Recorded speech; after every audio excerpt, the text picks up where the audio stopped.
I'm in Death Valley, home of the hottest place on the planet.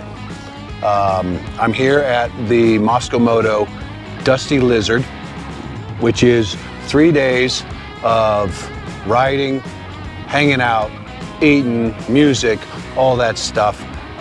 It is a great event held several times a year.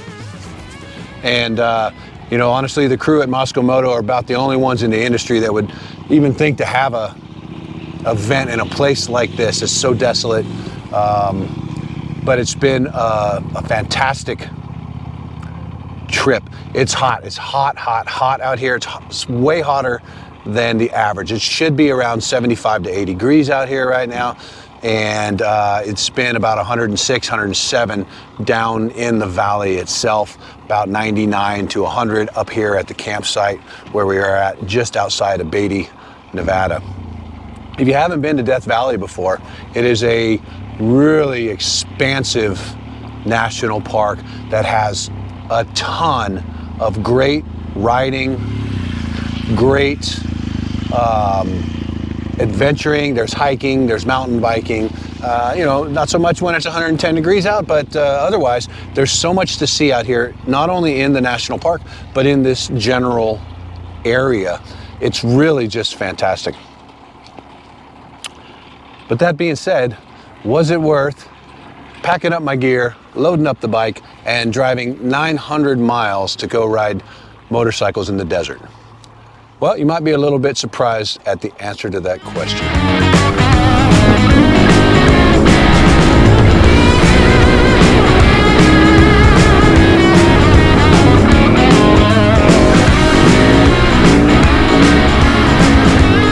Nothing more fun than a good old wheelie.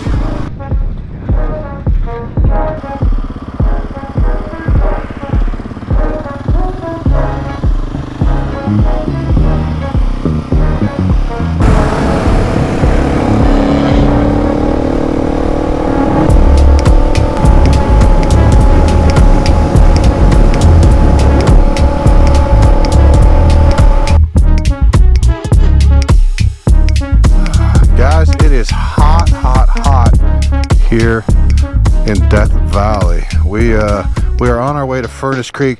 As we left, after we left Highway 95, you could feel the further and further west you go, the hotter and hotter it gets.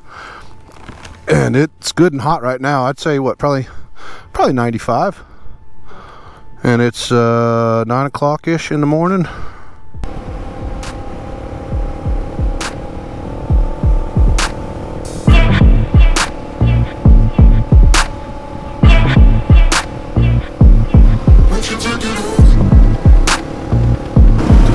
See water running down the side of the road here when it's so hot and so dry.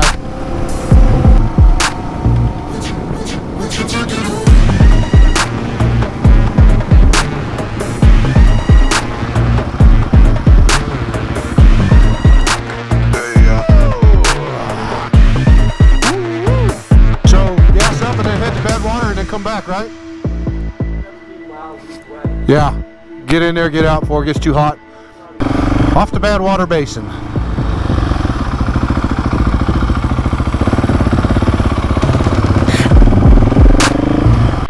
Welcome to the lowest point in North America, and more often than not, the hottest place on the face of the planet. And at 282 feet below sea level, the sun out here is just brutal. Even here, October 3rd, it's still over 100 degrees and it's about 9:30 in the morning.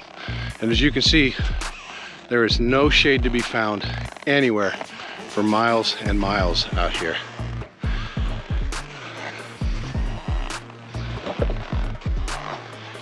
So Badwater Basin is a dry lake bed, and basically it's a salt. All of this ground is just salt. And very salty. And it is so hot out here that there's absolutely no moisture whatsoever. So all of the moisture that was in this lake bed at one time has completely evaporated and only left basically a dry salt lake bed here. This place here is called Artist something or other? Artist palette, yeah. Artist palette, and you can see why. Well, hopefully it'll come across in the video, but all of these hills out here are different colored. You got kind of like a limestone color, you got some beiges and some pinks and all these different colors. Over 5 million years ago, all of the different volcanic eruptions in the area caused all the different colors to be pushed up into these mountains here. So we're staying at Spicer Ranch, which is an actual working cattle ranch, plus a venue they host a lot of different stuff here, things like this event and so forth. It's right outside the town of Beatty, Nevada, which is the closest town to the national park entrance. Beatty is a town of about 600 people, give or take a few. And it's a really interesting little town out here in the middle of this incredibly hot desert. The town has 3 or 4 motels, so if you're inclined to motel stay, or if you need a place to stay, they definitely have occupancy here. There's one at the casino, there's a Motel 6, and there's another motel right at the entrance of town. So there's plenty of places to stay here in Beatty. And of course, if you have a trailer or something like that, if you're camping, there's lots of that as well. Now, the old casino in Beatty is a really, really neat building. It's all metal on the exterior. It's almost like one of those steampunk kind of things, right? There's metal scorpions, metal everything, all these signs, all this architecture, and all of the decorations on the outside of the building are made of metal, and they're really cool, kind of like a coppery look to it. Really, really neat. That's a fun place. A couple of good restaurants in town. There is a barbecue joint, and there's a restaurant famous for its chili, and they basically serve chili. They have chili dogs, they have chili bowl, they have Fritos and chili. If you want chili, that's the place to go. So it's really good. So during the day at these Dusty Lizard events, usually the camp will be fairly vacant. This is an event for riders. People that come to these things are pretty hardcore riders. So during the day, it's pretty vacant out here, and everybody's out tearing it up on the dirt. And then in the evenings, everybody gets together to tell stories about their day, hang out, listen to music, eat some great food, and it's really just a great place if you're a adventure rider or a dual sport rider. A lot of camaraderie at these events, so that's really cool. So I didn't ride a whole lot of dirt on this trip. I wanted to get into Death Valley and see some of the things in there. I wanted to go to Furnace Creek. I wanted to go to Badwater Basin.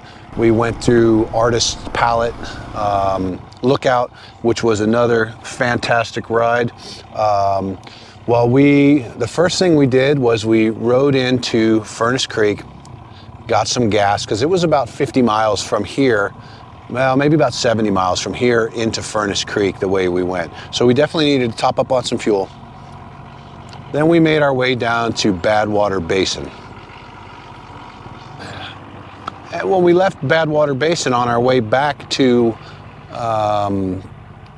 Furnace Creek Ranch, we went through the Artist Palette Road. So Artist Palette area is right outside of Badwater Basin, and it's where the cliffs are colored all these different kind of pastel colors. It looks like a paint palette that an artist might use when he's painting, and that was a really cool thing. But more so than that, for me as a motorcycle rider, the road, it's about 6 or 8 miles, I'd say, not much more than that, but it is 6 or 8 miles of nothing but twisty turns through all of these cliffs and rock faces, and just a fantastic ride. It is a one-way road, so if you come out here and you go to do that, make sure you're going in on the southern entrance, not the northern, because it goes from south to north. And then after we got through Artist Palette area, we went into Furnace Creek. 190 feet below sea level here. Now, Furnace Creek has the distinction of being the place with the hottest recorded temperature on the planet, and I think it was around about 1913, and it was recorded at 132 degrees, I believe, and that is the hottest ever recorded on the face of the earth. A little something about Death Valley and the way that it got its name is back in the early 1900s, a group of pioneers used this area as a shortcut out to the gold mines in California. And while only one member of the group actually died in Death Valley, the rest of the group truly believed that they were never going to make it out of this valley alive, and hence the name Death Valley. So that is kind of a misnomer. Yes, it is hot in the summertime, but the rest of the year it is a beautiful place to come and explore. It's so vast, there's so much to see in Death Valley. I only saw a fraction of what I wish I could have saw on this trip. A large part of that is just because the heat was so brutal. On our first day, we spent 8 hours riding out there, and there's no shade to be had. It was really tough. But back to the Furnace Creek part, if you go to Furnace Creek Ranch, they have, it is kind of like a little desert oasis. They have rooms to stay at. They have a restaurant. They have a gift shop. It's kind of just a little, a beautiful little area in the middle of this, you know, super dry, super hot desert, and it's a great little place to spend some time. So one of the reasons that Death Valley is as hot and dry as it is because it's located 4 mountain ranges east from the Pacific Ocean, large mountain ranges. So as the weather patterns move over each of those consecutive mountain ranges, it pushes the weather higher up into the atmosphere, and by the time it gets out this far, there's no moisture left in the air. So that's why Death Valley is so hot and so dry. So after we spent some time in Furnace Creek, we headed kind of back to the east towards Beatty, and we jumped on what's called Chloride Cliffs Road or trail. It's a 4-wheel drive, high clearance vehicle trail. Really good. It was a really great dual sport ride. And when you get to the top of the cliffs, you can see the whole valley down into Badwater Basin and all. You basically see all of Death Valley from up top there. It's a really cool out and back lookout point. You can come back and then you can either go back down to the highway, or you can continue and take Chloride Cliffs Road all the way back up to, I believe, I-95, or Highway 95, which runs from Vegas north all the way out here to the valley. So the Moscow Moto event, it was a huge success. All the people that came out here, you know, were ready to brave the heat, brave the weather, get in some good riding and get some great hangout time. It's so cool to come out here and spend time with other riders, and this is a group of hardcore riders. Many people came here on their bikes and just camped on the lawn from destinations that were pretty far away. And it just made for a really great time. The Moscow Moto guys, they put on a great event. The event planner, Ryan, he really pours his heart and soul into putting these events together, making sure that everything is taken care of and that everybody who comes here is going to have a good time. And the rest of the Moscow Moto crew are also incredibly good people that take great care of all of the guests that come out to these events. And they're all riders. There's nobody here that's just a salesperson or just a designer or whatever. They all ride, and they all ride hard. So it's a great time for all.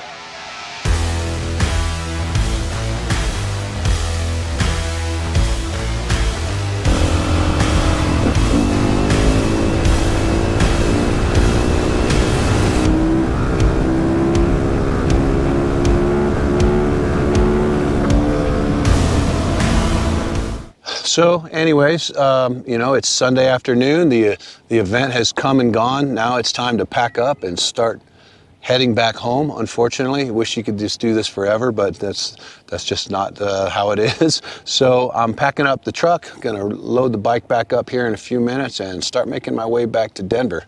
I hope that you enjoyed this video. If you did, I would really appreciate a great big thumbs up from you, and don't forget to subscribe to the channel if you haven't already done so.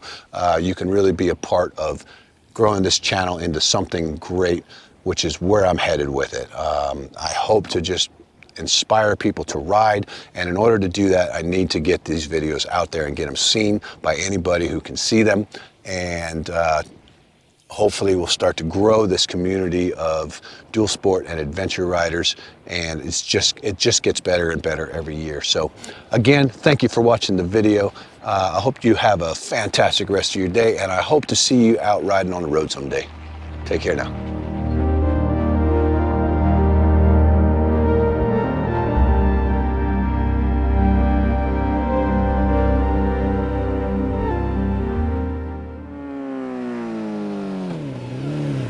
Good night.